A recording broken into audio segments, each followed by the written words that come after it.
Welcome to the JAMODI podcast. We are all surrounded by amazing coaches and leaders. So let's get an inside look at not just what they do, but how they do what they do. After all, becoming the best versions of ourselves is JAMODI, just a matter of doing it. The JAMODI podcast is powered by Sideline Interactive. Sideline Interactive is the leading manufacturer for high-quality, innovative scoring tables and LED video display boards that help coaches and schools bring more excitement to fans, create huge fundraising opportunities, and make their jobs easier. Visit sidelineinteractive.com to check out their amazing products. I love getting to learn different styles of play. I mean, we each have one, I think, that if everything's perfect scenario, that this is what we would do. So what's your favorite style of play to teach? Yeah, so when we talk about our culture with our kids, we have those 5 core values. Those should drive our daily habits. Those should drive kind of how we do things. And then the other part of our culture is we call it our basketball identity. So like when we talk to our kids in our camps, when we talk to our junior high teams, we say if we see a Lake Highlands basketball team playing basketball, what does that look like? What is, I think if you think of like great college teams, they have an identity, like they play a certain way. Like if you watch Virginia, there you can talk about it, the defense, the pack line, the blocker move or whatever. Kansas has a very distinct, identity of how they play. Their team always looks a certain way. So for us, we want to play fast, we want to play great defense, and we want to play unselfish. We want to share the ball. And those are the 3 things. We tell our kids, if I watch Lake Highlands freshman B team, if we watch Forest Meadow Junior High, I don't care about all the other stuff. Are we playing fast? Are we playing good defense? And do we play unselfish? Do we share the ball?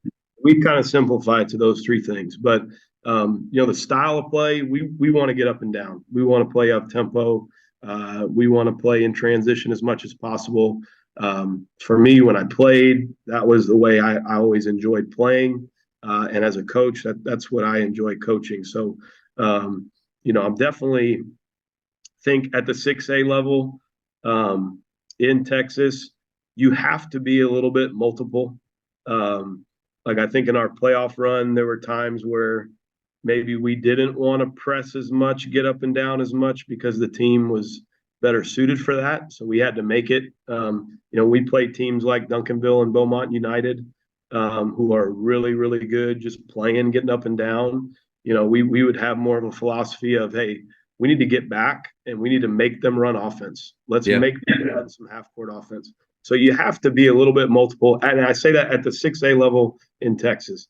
You can't, I don't think you can be successful just doing the same thing every time. But for us, we want to get up and down. We want to play fast. And so we have some things that we really like to emphasize and do every day, but that's how we want to play.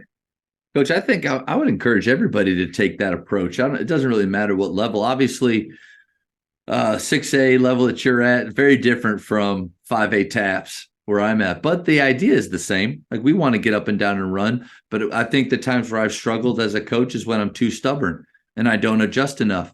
And I just say we're going to, more like Jason Garrett, we're just going to put our head down and keep doing what we do. It's process. And I don't take those moments to do something different, to make especially when in throughout a game, in the middle of it, when a team starts to have success and become comfortable against what we're doing. I think that's still an area of my growth, is to have other things, in our tool belt as a team that we can go to. So I see a lot of wisdom in that. Yeah, we talked earlier about kind of growth and how you get better and what makes great leaders. And I think great leaders ask a lot of good questions. They constantly seek out advice. That's another thing I didn't mention, but I on our playoff run, I called a lot of coaches. I'd never been to state. I'd never been to a regional tournament. Gotten to the 3rd round maybe 5 times, my 5th time in the 3rd round, but had never gotten to the regional tournament or the state tournament. So I called a lot of people to seek out advice. And, as you do that and you ask a lot of questions, a lot of people the main advice or message they gave me going into regionals is say, keep doing what you're doing. Don't change anything up. Do the things that got you there. And we definitely listen to that advice and stay true to ourselves in those games, in those moments. But yeah, like you're saying, any level, like you got to be able to adjust. You got to be able to, do some different things. And I think too, like you're saying, as a younger coach, I would be stubborn and, hey, we got to do it this way. But as you move on, you kind of learn more things, and it's not huge adjustments. Yeah. It's not, you're not really changing what you do, but you have that in the tool belt of, and I think it's more going back to when you can go back to different experiences throughout the season. Hey, do you guys remember this game where we did this and we had to adjust this way to play this team? This is what we need to do right here. Okay. And so I think those things are really powerful, and it's subtle adjustments, subtle changes, but things that can shift the momentum in your favor. I think you're right on the money, because a lot of confidence from your team will come from the vision that you have, the style play that you choose for your team, that you articulate to them. This is the best for you all and will lead us, give us the best chance to win. But then the ability to make those little changes. What we're not talking about is massive course correction. Absolutely. Where all of a sudden, hey, listen, we've been talking about run and gunning all year long. It's not working. We're going to go back this way, walk it up. I'm going to joystick you the entire time. And we're going to sit in a 2-3 zone. I think what happens there, and me and Wes Watson ran into that problem my second year at McKinney, is we had a plan and it was all really based on one player. That player got in trouble. We abandoned that plan and went another direction. And I think there was this sense of, man, it really wasn't about us as a team. It was only about him. So that fine line is, you have a style play that you love and it works for your team, gives them the best chance to win. But you have the ability to make adjustments and do some things a little bit different while maintaining your identity and not doing a massive shift that almost negates half a season's worth of work in preparation. Yeah, absolutely. So, Coach, with being at the size of school that you're at, and you have a lot of players just walking the halls that you can choose from, but you have a style of play that you love. Do you change that up from year to year based on the players you have, or do you fit whoever you have into that style? Yeah, this is a great basketball question, right? And I think at different levels of basketball, the answers are going to be very different, right? In college, we can recruit the type of players we want to fit our system. In high school, you have what you have. The guys that show up at your school, that live in your community, and you got to make the most with what you have. So for us, we definitely have that identity. And I think it's simple enough, when we talk about playing fast, playing great defense, playing unselfish, you can go a lot of different direction with those three things. That's right. But I do think we're very big on year to year. We're going to kind of change and tweak some things to best fit our current personnel and players. We're not going to do the same exact thing every single year. Now, some of the things we will do the same. In my 7 years at Lake Highlands, we've, kind of our base offense, our play after the play. At first we did a lot of 4-out, 1-in, a lot of ball screen motion. Over the last 3 years, we've been more of a dribble drive team, and that's been based on the abilities of our players. We've had better players who are able to break people down off the dribble, to create and make plays and to slash and get downhill, and so it's fit our personnel better.